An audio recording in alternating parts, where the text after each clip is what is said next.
Adofo me da se na wase so dia na bimra obi ade mo bi na so obi ani a na otimi da wase Tvgh ni aka ne se efie wo mu no kra de epe na yen ko eti se osebo zarama ene ajagraja ni mi se ntare o che nyina ya sopotare gown so de code dressing competition na we ubeda de akọ competition obi she top na abo suit kama na ajagraja nso a she 90 e de better boom say fashion is calculation so fashion is calculation ajagraja mpajo jai yen fa gown a utakratwetu ya ho emfanya dressing nim na onim a anko jai ya me kan sa TV ni akwa Vastic Foundation e boy chidom na ko so boy chidom dia me pa chew ade bi a entwa yie no ye be ka no kore a kire mo orofo ye nua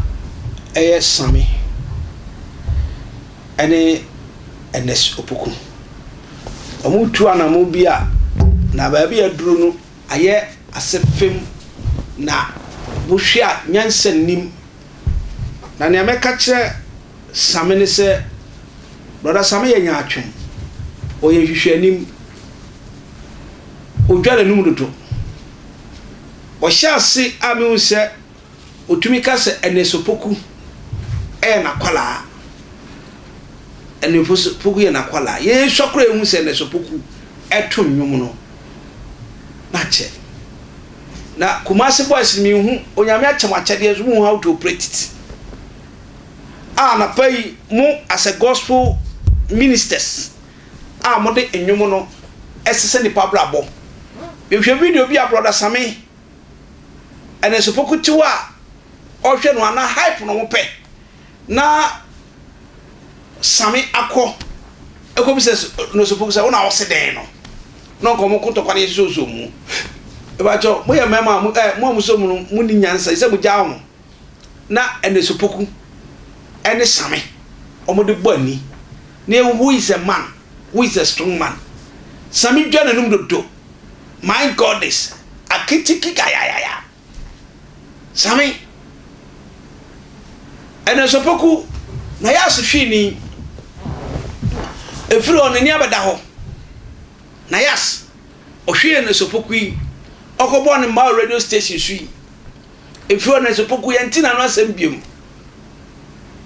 tunu gospel kama on kotzen baby kra ni wu Sammy atem Sammy super so ya no creative Sammy sane ye ma ne kire wo enya me photo asofo amoto nwom mo Agyimifuo because asofo na atwa mo kotokwa enti se sofo atwa no akotokwa wo so minister na awoto nwom no wo so ko kotokwa ye for news ayen kwasesem na mudi no yense nim back to back ba shim se boko yense nim because Sammy you are a family man and you know how to and nipa wo bu ne di ma o to cry flow now so to print ticket ma in and out over so 5,000 now die o bi deska kitwa na we na wo kokun kwase to kwa Ernest Opoku so wo be wo lunch na Sammy wo so no bi say it doesn't make sense hype no mo pe na say Ernest wo call ne brother Sammy program say brother Sammy be lunch program next month 23rd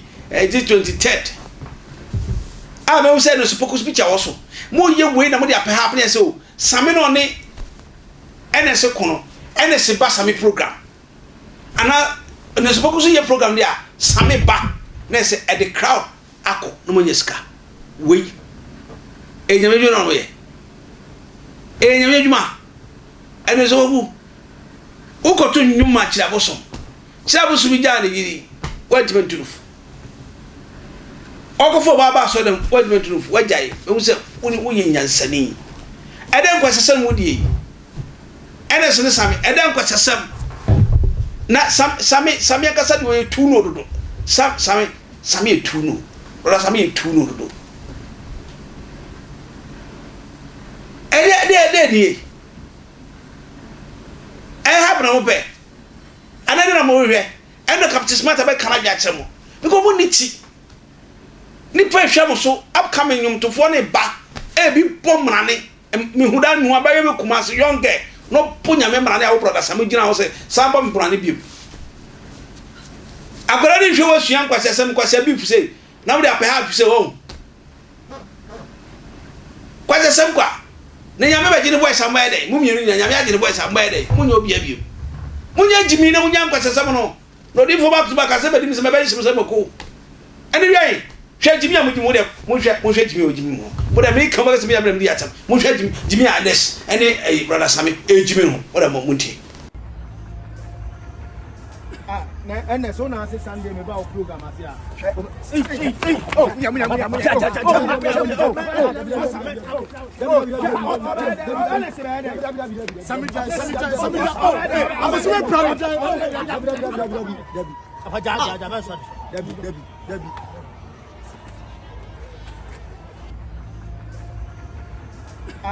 Ernest, so now Sunday me about program as ya.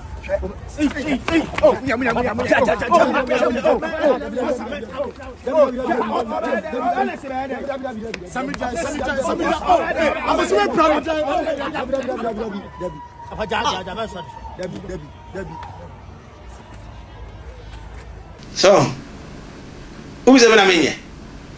Muje Agyimi omuji omo. Ba Agyimi omuji omo. Ada for high attention TV. Attention TV dia. Odi for back to back ni. Ebe show se meko. Captain Smart. Captain Smart. Wa be ka ada pa. Captain Susugbo. Mo de Captain Smart kan no.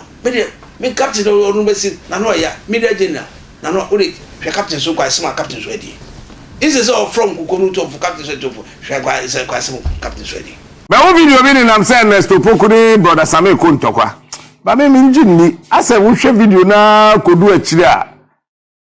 Asa Nkruasefuo no o ma ya nwumi abomu o mpese o mode ba. Asa bro Ernest Opoku ti ba bia na Bro Sammy ye de ne hu so te ho. Ernest Opoku wona ase enye me ba program no so Ernest Opoku so ni show bia obeye. Eti program me ya brother Sammy and Opoku munja Agyimi no. Munya nsamfo no. Mo boda wana say na hamadwen. Say ne ya ade promote ade. Munja san Nkruase business no. Say ne ya bibi di promote bibi. I mean, then kwa na hamadwen. There's no beef between them. She knew. Aw Captain so no to kakra o anka from the two of Captain nyi bibre Nkruasefo na onso di na me kan se Captain di kan se Captain di kan man be kan asemu di kan man na be kan or for high attention TV ni dia na ko pastor foundation onya me hwe no hwe wi da sane e be hia makra bye bye.